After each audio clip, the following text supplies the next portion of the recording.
আসসালামু আলাইকুম। ইদানিং এত সুন্দর ওয়েদার বলার বাহিরে। আমার বৃষ্টি হওয়ার থেকে বৃষ্টি হওয়ার আগের সময়টাই বেশি ভালো লাগে। মেঘলা, মেঘলা হয়ে থাকে যে, আর ২ দিন ধরে এইরকমই ওয়েদার। এই ওয়েদারে আমার বাইরে যেতে ইচ্ছা করে না, কোনো কাজ করতে ইচ্ছা করে না। আমার মনে চায় শুধু বাসায় থাকি, বাসায় খাওয়া-দাওয়া করি, ঘুমাই, এগুলোই ইচ্ছা করে এই সময়। আমাদের হচ্ছে সকালের নাস্তায় হালকা পাতলা কিছু খাওয়া হয়, তেমন করে নাস্তা প্রপার করা হয় না। তো আজকে যেহেতু সবাই বাসায় ছিল সকালবেলা, তো আম্মু ভাবলো তাড়াতাড়ি করে যেন নাস্তা বানিয়ে ফেলবে। আজকে হচ্ছে বাসায় সবাই একসাথে নাস্তা করব। রুটি বা পরোটার সাথে হচ্ছে আমার ডিম ভাজি একটুও পছন্দ না, আমার হচ্ছে ডিম পোচই পছন্দ। এর জন্য হচ্ছে আম্মু ডিম পোচ করে দিচ্ছিল আমাকে পরোটার সাথে।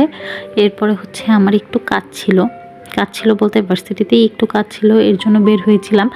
এই ওয়েদারে ভালোই লাগে, আবার ইচ্ছা করে একটু বাসে থাকলেও ভালো। এত আর মানুষও খুব কম ছিল রাস্তায়, মনে হয় বৃষ্টির জন্যই কম। এরকম থাকলেই ভালো, এত কম কম মানুষ। এরপরে কাজ শেষে একটু গিয়েছিলাম কি একটু হাঁটাহুটি করে এসে পড়লাম বাসায়। বাসায় এসে দেখি ওয়েদার ডিমান্ডে আমার আম্মু খিচুড়ি রান্না করেছে, খিচুড়ি আর হচ্ছে খাসির মাংস। আমার হচ্ছে বৃষ্টি হলে খিচুড়ি অনেক পছন্দ, আমার না, মনে হয় সবারই এটা পছন্দ। এরপরে হচ্ছে আমি আবার আমার প্লেটটা একটু সুন্দর করে সাজালাম।